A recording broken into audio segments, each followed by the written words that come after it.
Ein Volk, ein Reich, ein Führer. That was the ideology of the Nazi Party. One people, one empire, one leader. And that leader was supposed to be Adolf Hitler. He was supposed to be this enlightened individual, the bringer of a new age, the man who could see into the future and bring about change that would make Germany great. That's who he was supposed to be. But he was unduly influenced by a couple of very strange radicals within the Nazi Party.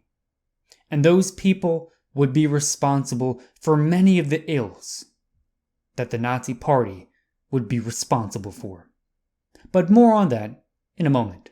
Hello everyone, I am Eric Alden. Welcome to Our Dark History, where we discuss the darkest people, places, and events in human history. In this episode, we are going to be taking a look at Adolf Hitler, who really controlled him, what he was all about. Because people have this false conception that he acted autonomously, it was just him, he made all the decisions. That's just not the case.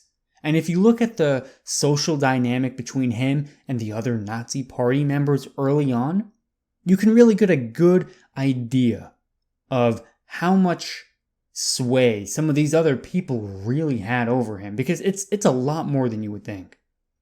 Sometimes being a friend of Hitler sometimes gave you more power than actually being Hitler himself. So it's a really interesting dynamic.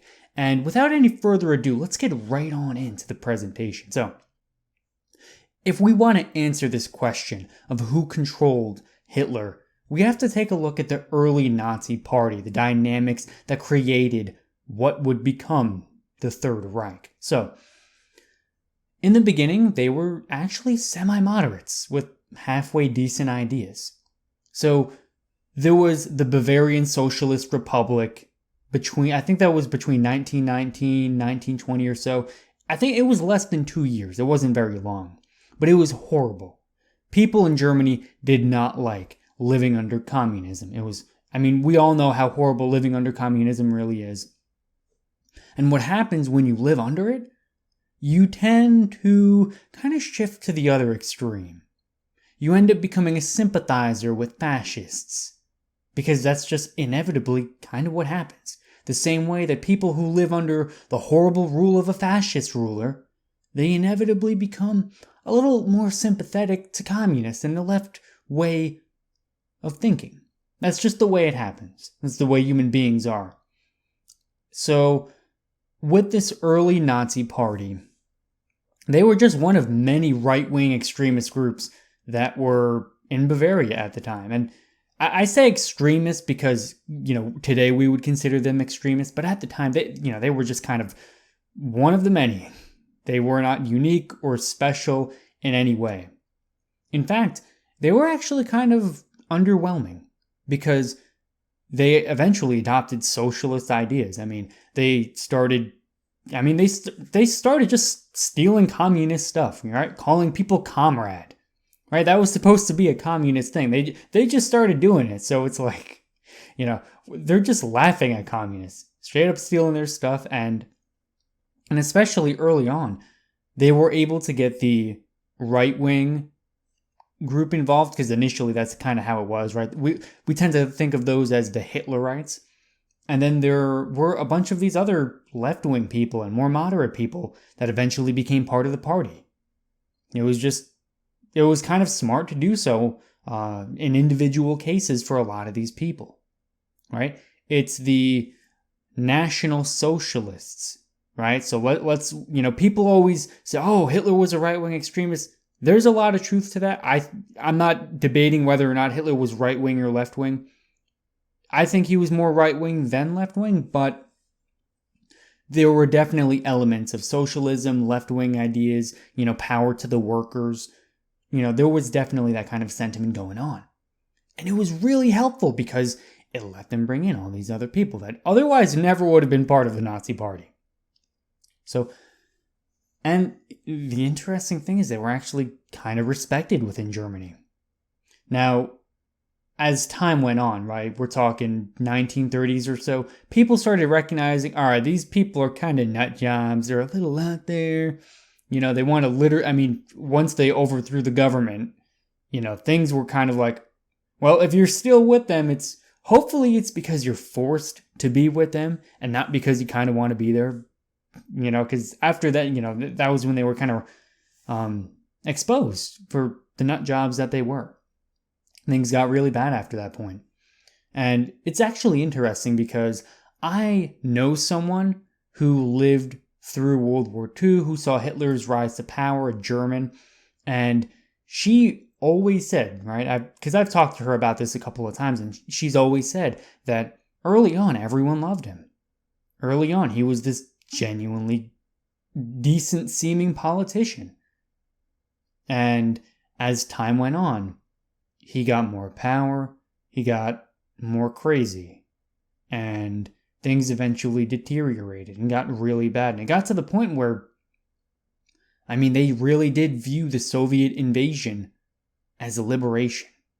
As many war crimes and, the Soviets coming in and mass rapes and horrible murders and killing children, just horrible stuff, right? Let's not forget the Soviets were, they may have liberated Germany, but they committed massive war crimes while they did it. And despite all those war crimes, the German people still viewed it as a liberation. Like, yeah, that may have been horrible, but continuing to live under the extreme Nazi party rule, that was worse. It was worse to continue living under the Nazis. So it's really interesting. And the fact that, there are a lot of people that have kind of expressed that viewpoint. It is really interesting. And it makes sense, right? Because I think if the German people understood exactly what they were voting for, right? Voting for a Holocaust, voting for war, voting for let's invade all of our neighbors. I don't think that they would have voted for the Nazi Party had that been the case. I think they would have identified that this isn't sustainable. We really shouldn't be invading all these other countries. And, maybe we shouldn't kill our ethnic minorities off. But it's just kind of sad that's what they got stuck with, right? You vote for someone, they get in power, and they're they're in power now. It doesn't matter what they said to get elected. Once they have your vote, it's over, man. It's over. So government, very tricky with that. And Hitler definitely pulled the wool over a lot of people's eyes. But just the way it goes, I suppose. So to really understand this situation, we have to take a look at Ernst Stengel. So he was one of these people that was involved with the Nazi Party very early on. And there's something about him that I think almost anyone can really admire and respect, because it's very much a redemption story. So he's a member of the Nazi Party early on. He funded them. He was kind of this eccentric kind of guy. I believe he had American citizenship. And he was always this guy encouraging Hitler, be more like America. Let's be more like America. Free market capitalism is good. Limited government, freedom of speech, and all these other good things that are going on in America. We should bring them to Germany. Like, that was basically the gist of what Hans Stengel wanted. But unfortunately, Hitler became more reluctant. Now, I've spent some time reading Hans Stengel's memoir. It's a really good book. It'll give you a really good understanding of the Nazi Party, the Nazi dynamic. Really good book. So yeah, he was just this piano-playing friend of Hitler. And oddly enough, he actually talks about how Hitler liked him particularly because he played the piano. Like, Hitler always had this weird obsession with the arts, right? He tried becoming a painter. He loved listening to music. One of his very early childhood friends, they just spent all this time going to operas. That's what he did when he was like 14 years old, which is just kind of weird, man. But, it is Hitler after all. But Hans Stengel really wanted the Nazi Party to be more moderate, to be more capitalistic, to be just less authoritarian in general, because he saw that things were going bad. Yeah, and he funded the Nazi Party early on, and really, if it was not for him, you almost have to ask yourself if the Nazi Party would have even existed. Because you can really have a conversation on that one. Early on in a political party, man, if they don't have enough money coming in, they don't have enough stuff to run a press, to run an editorial, newspaper, and everything else, you can just forget it. Forget it. Your party's never going to go past, an idea in some nut job's head in a bar one Friday night. Right? That's all your political party's going to be without funding. And Hans Stengel really just, it's kind of sad because you can kind of see it. I almost feel like he was kind of heartbroken over the whole thing. Because as Germany became more radical, particularly Hitler, right? It happened within the party before it, washed over the country. I really got a sense that he wanted Germany to be great. Like, he genuinely wanted what was best for the German people, what was best for the country. And early on in the Nazi Party, that could have been it. It could have been it. But, again, they just turned into these radicals. And really, it was because of, just listening to the wrong people. Hitler had all the authority and everything, and he just listened to the wrong people in the party. And Hans Stengel, what you can really admire about him, because this is actually something I personally admire him on some level, because, it really is this redemption story. They became complete nut jobs, and he could have stayed. Like, he could have been part of, he could have been a prominent member. He could have really ruled. He could have been one of the upper echelons. I mean, he was friends with Hitler, for God's sake. He funded the party early on. If he wanted to really stay on and, just personally get a bunch of power himself, man, he could have done it. He really could have done it. But he stuck by his morals. He stuck by his morals. And he said, you know what? Hitler, I'm sorry, you guys are nut jobs. I don't want to be part of a Holocaust. I don't want to be part of, all this other horrible stuff you guys are doing, invading other countries and shit. And he left. He went over during World War II, started working for Roosevelt, in America. So he may have been part of this, horrible political organization early on, but once it got bad enough that he could recognize the malice and the potential for evil within it, he left. So he said, you know what, I could personally profit, but I'm not going to. I'm going to go work for the Americans. So, kudos to him at least for that. But that leads us to one really big question. Why did it become so radical? Why did the Nazi Party go from, this semi-moderate right-wing group with some socialist leanings to, well, a political party that was capable of committing genocide? How does a change like that come about? Alfred Rosenberg. That's the one name that you really have to know to understand what was going on here. Alfred Rosenberg was the reason that Hitler became such a nut job. Because, like Hans Stengel, Rosenberg was an early member, although not very early. I think Hans Stengel actually was part of the party way before Rosenberg was. But Rosenberg, you see, he had this very strange self-hatred thing going on. Because, you can just look at his name. Yeah, he's Jewish. You just know. And his parents, he had one parent that was Jewish. So he was, by Nazi measurements, a half Jew. Now, what did that mean, though? Well, that mean that he could have been someone that was murdered, right? Sent to a labor camp, that was deemed an outsider, responsible for, all the evils that the Jews were behind, right? Because, what you do in Nazi Germany when you want to genocide someone, you say that, yeah, this entire group of people are responsible for this horrible thing going on. And, well, if you can give enough examples, right, it's very easy to justify something like that. But of course, we know statistically it's like, well, just because, 10 Jews were responsible for, passing this law does not mean every member of the Jewish community on earth is somehow part of that, right? Like, it's just kind of common sense. But, this is early on, and, I guess people just wanted something to be mad at.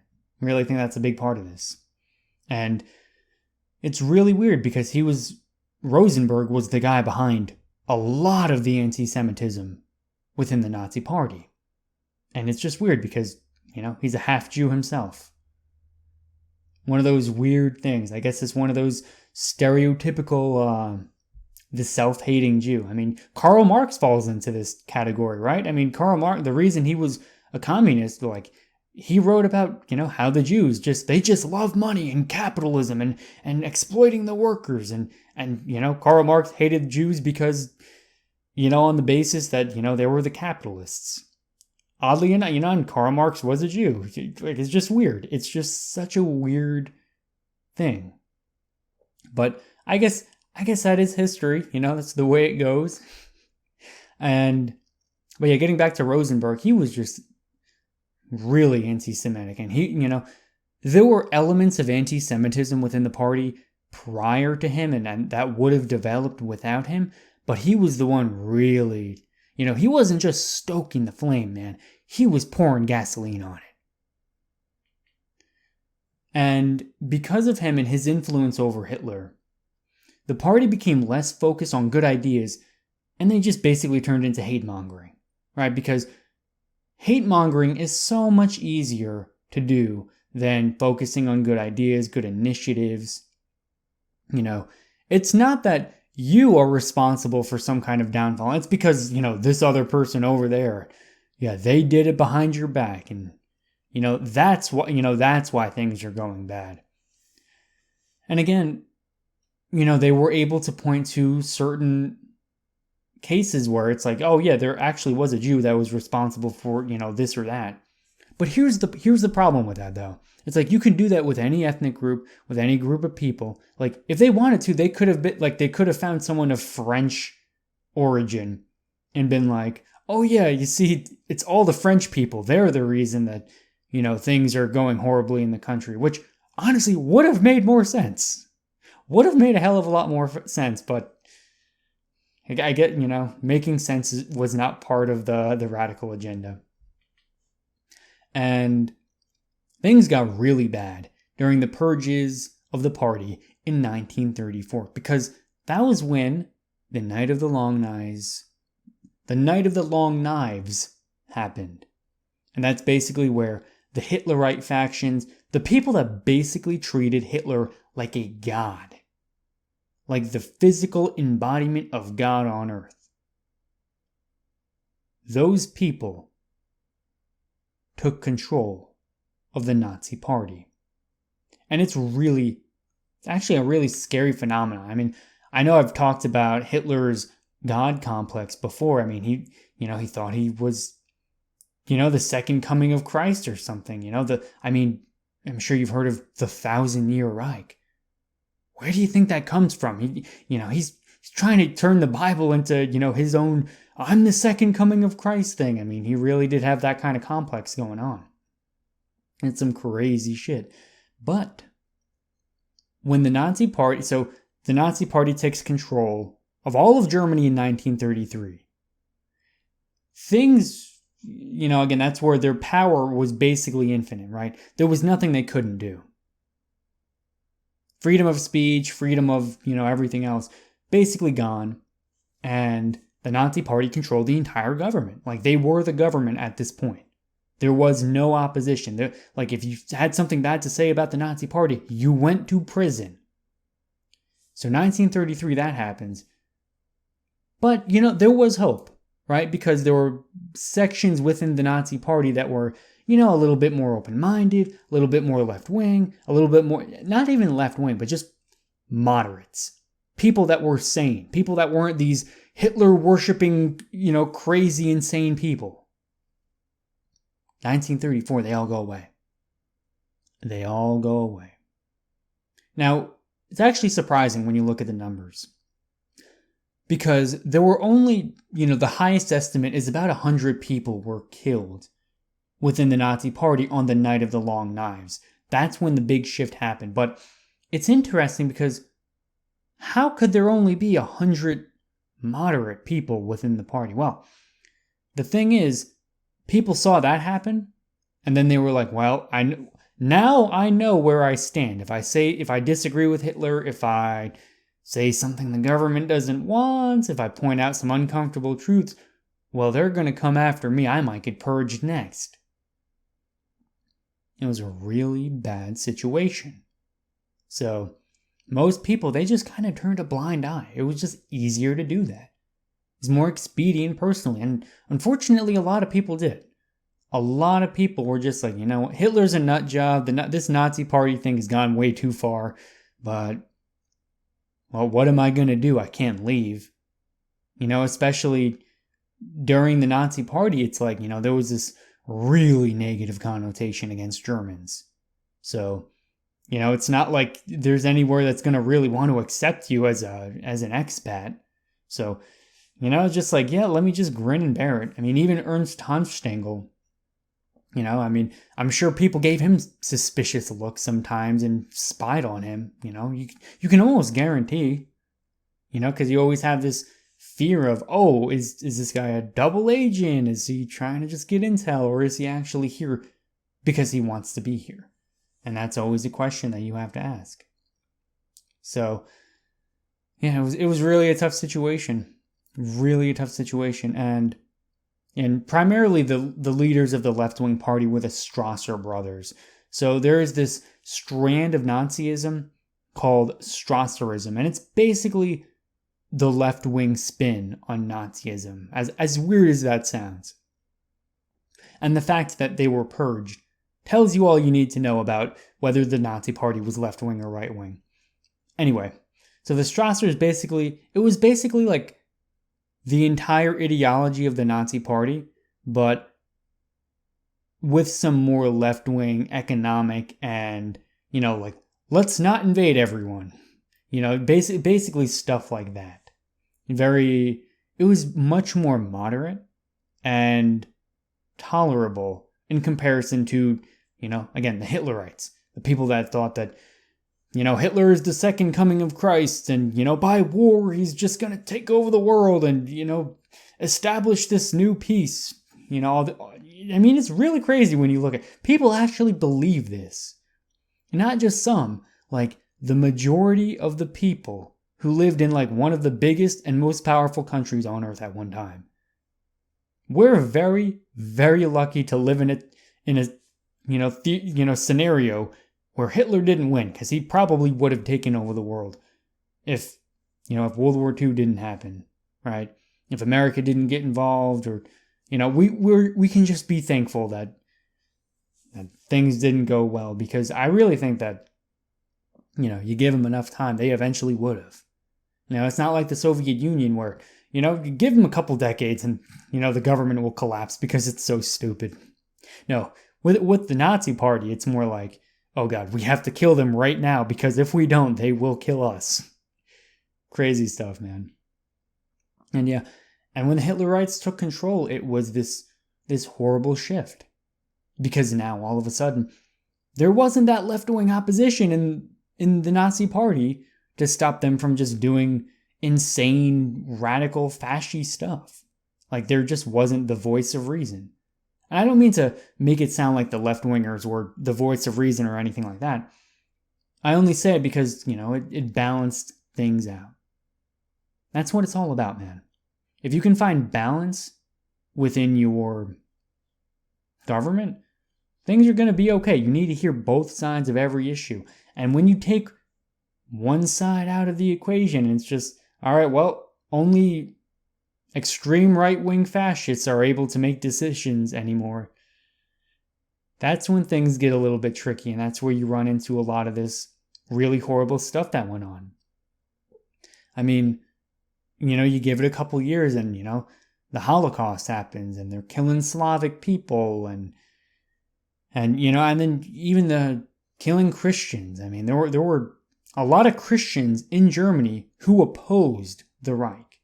Always important to point that out, because I think a lot of people have this false misconception that Christianity just kind of, diddled their thumbs and went along with the Nazi Party. No, man. The Christians were fighting the Nazi Party because the Nazi Party wanted to make Hitler the new Jesus. Anyone with eyes can kind of see, oh yeah, this guy was not the second coming of Christ. He was probably closer to some kind of coming of Satan or something, man. But yeah, so there's some crazy stuff. So to answer our question here, who controlled Hitler?